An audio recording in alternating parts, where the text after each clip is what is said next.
Hi ಗೆಳೆಯರೇ ಹಾಗೂ ನಮ್ಮ ಪ್ರೀತಮ್ ವೆಹಿಕಲ್ಸ್ ಯೂಟ್ಯೂಬ್ ಚಾನಲ್ ಕೂಡ ಸುಸ್ವಾಗತ. ಗೆಳೆಯರು, ಈ ವಿಡಿಯೋದಾಗ ಮಹೇಂದ್ರ ಬೊಲೊರೋ ಕ್ಯಾಂಪರ್ ವೆಹಿಕಲ್ಸ್ ಕೂಡ ಸೆಕೆಂಡ್ ಹ್ಯಾಂಡ್ ಮಾರಾಟಕ್ಕಿದೆ. ನಿಮ್ಗೆ ಇದು ಎಷ್ಟನೇ ಓನರ್ ಐತಿ, ಯಾವ ಪಾಸಿಂಗ್ ಐತಿ, ಮಾಡಲ್ಲ, ಎಷ್ಟು ಕಿಲೋಮೀಟ್ರ್ ರನ್ನಿಂಗ್ ಆಗೈತಿ, final rate, vehicles good condition ಐತಿಲ್ಲೋ ಮತ್ತು ಪೇಪರ್ಸ ಕ್ಲಿಯರ್ ಅದಾವಿಲ್ಲೋ, ಇದ್ರ ಬಗ್ಗೆ ಮಾಹಿತಿ ಈ ವಿಡಿಯೋದಾಗ ತಿಳಿಸ್ಕೊಡ್ತೀನಿ. ಹಾಗೆ ನಮ್ಮ Preetham Vehicles YouTube channel video ಯಾರೇ ಹೊಸಬರು ನೋಡ್ತಾ ಇದ್ರೆ ದಯವಿಟ್ಟು ವಿಡಿಯೋ ಪೂರ್ತಿ ನೋಡಿರಿ. ಈ ವಿಡಿಯೋ ಇಷ್ಟ ಆತಂದ್ರೆ ಲೈಕ್ ಮಾಡಿರಿ, ಎಲ್ಲ ಕಡೆ ಗೆಳೆಯರಿಗೆ ಶೇರ್ ಮಾಡಿರಿ. ನಮ್ಮ ವಿಡಿಯೋದಾಗ ನಿಮಗೆ ಡೌಟ ಅನಿಸಿದ್ರೆ ಕಮೆಂಟ್ ಮಾಡಿರಿ, ರಿಪ್ಲೈ ಮುಖಾಂತರ ನಾವು ನಿಮ್ಗೆ ತಿಳ್ಸೋಕೆ ಗೆಳೆಯರೇ ಪ್ರಯತ್ನ ಮಾಡ್ತೀವಿ.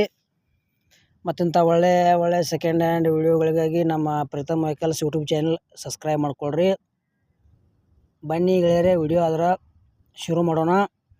ಗೆಳೆಯರದು ಮಹೇಂದ್ರ ಬೊಲೊರೋ ಕ್ಯಾಂಪರ್ ವೆಹಿಕಲ್ಸ್ ಕೂಡ ಸೆಕೆಂಡ್ ಹ್ಯಾಂಡ್ ಮಾರಾಟಕ್ಕಿದೆ. ಮಾಡಲ್ ಗೆಳೆಯರೇ 2021 ಐತಿ. First owner. ಏನು ತೊಗೊಳಾರ ನೀವು ಸೆಕೆಂಡ್ ಓನರ. K26 ಪಾಸಿಂಗ್ ಐತಿ. ಗೆಳೆಯರೇ, ವೆಹಿಕಲ್ಸ ರನ್ನಿಂಗ್ ನೋಡೋದಾರ ಬರೀ 45,000 ಕಿಲೋಮೀಟ್ರ್ ಗಾಡಿ ರನ್ನಿಂಗ್ ಮ್ಯಾಗ ಐತಿ. ಗಾಡಿ ಕೂಡ ಫುಲ್ ಕಂಡೀಷನ್ ಐತಿ. ಟೈರ್ ಕೂಡ ಕಂಡೀಷನ್ ಅದಾವ, ಮಸ್ತ್ ಐತಿ. ನಿಮ್ಗೆ ಮಹೇಂದ್ರ ಬೊಲೊರೋ ಕ್ಯಾಂಪರ್ ಯಾರು ತೊಗೊಳೋದ್ರ ಈ ಗಾಡಿ ತೊಗೋಬೋದು. ಇಲ್ಲಪ್ಪ ನಿಮ್ಮ ಫ್ರೆಂಡ್ಸ್ ಯಾರು ತೊಗೊಳೋದ್ರ ವಿಡಿಯೋ ಶೇರ್ ಮಾಡಿರಿ, ಅವ್ರಿಗೆ ಅದ್ರ ಯೂಸ್ ಆಗಲಿ.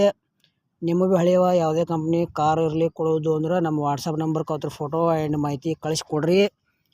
ಇದೇ ಥರ ವಾಯ್ಸು ಮತ್ತು ಎಡಿಟ್ ಮಾಡಿ ಯೂಟ್ಯೂಬ್ನಾಗ ಹಾಕ್ತೀವಿ. ನಿಮ್ಮ ಸೆಕೆಂಡ್ ಹ್ಯಾಂಡ್ ವಾಹನಗಳನ್ನು ಕೂಡ ನೀವು ಹೆಚ್ಚಿನ ಲಾಭದಲ್ಲಿ ಮಾರಾಟ ಮಾಡಬಹುದು. ಈ ವೆಹಿಕಲ್ಸ್ದ ಏನು ಪ್ರೈಸ್ ಹೇಳ್ಯಾರಪ್ಪ ಅಂದ್ರೆ ಫಸ್ಟ್ ಓನರ್ ಐತಿ. K26 ಪಾಸಿಂಗ್ ಐತಿ. 2021 ಮಾಡಲ್ ಐತಿ. 45,000 ಕಿಲೋಮೀಟ್ರ್ ಗಾಡಿ ರೈಡಿಂಗ್ ಐತಿ. ಪ್ರೈಸ್ ಹೇಳ್ಯಾರ 7,80,000 ರೂಪಾಯಿ ರೇಟ್ ಹೇಳ್ಯಾರ. ಒಂಚೂರು ಹೆಚ್ಚು ಕಡಿಮೆ ಆಕೈತಿ ರೇಟ್ನ್ಯಾಗ. ಇಷ್ಟ ಆತಂದ್ರೆ ಖರೀದಿ ಮಾಡ್ಕೋಬೋದು.